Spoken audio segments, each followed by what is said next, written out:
കഴിഞ്ഞ ഒരു വർഷമായിട്ട്, അതായത് നമ്മൾ സഞ്ചരിക്കുന്ന നമ്മൾ ഡൊമസ്റ്റിക് എയർലൈൻസ്, ഇൻഡിഗോയാണെങ്കിലും എയർ ഇന്ത്യ ആണെങ്കിലും, കഴിഞ്ഞ ഒരു വർഷത്തെ കണക്കെടുത്ത് നോക്കുക, ഏകദേശം 500-ൽ പരം ടെക്നിക്കൽ ഗ്ലിച്ചസ് ഈ രണ്ട് എയർക്രാഫ്റ്റിനും അതേപോലെ മറ്റുള്ള എയർക്രാഫ്റ്റിലും ഉണ്ടായി.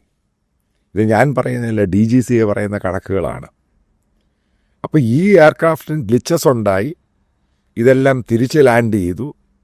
പിന്നീട് സമയം മറ്റുള്ള എയർക്രാഫ്റ്റ് വന്ന് അവരെ പിക്ക് ചെയ്യുന്നു, അതായത് മറ്റുള്ള എയർപോർട്ടിൽ നിന്ന് അവർ യാത്രയാകുന്നു.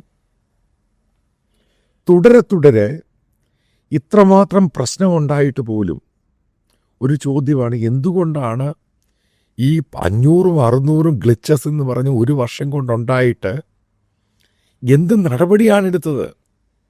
എവിടെയാണ് പ്രശ്നമുണ്ടായത്? കാരണം ഇതിനകത്തൊക്കെ DGCA, director general of civil aviation, അവർക്ക് ഇൻസ്പെക്ടേഴ്സ് ഉണ്ട്, പല കാര്യങ്ങളും അവർക്ക് തീരുമാനിക്കാൻ സാധിക്കും. അവർക്ക് എയർക്രാഫ്റ്റിൻ്റെ വർത്തിനെസ്, അത് ഫ്ലൈ ചെയ്യാൻ സാധിക്കുമോ ഇല്ല, ഇതൊക്കെ തീരുമാനിക്കാൻ സാധിക്കും.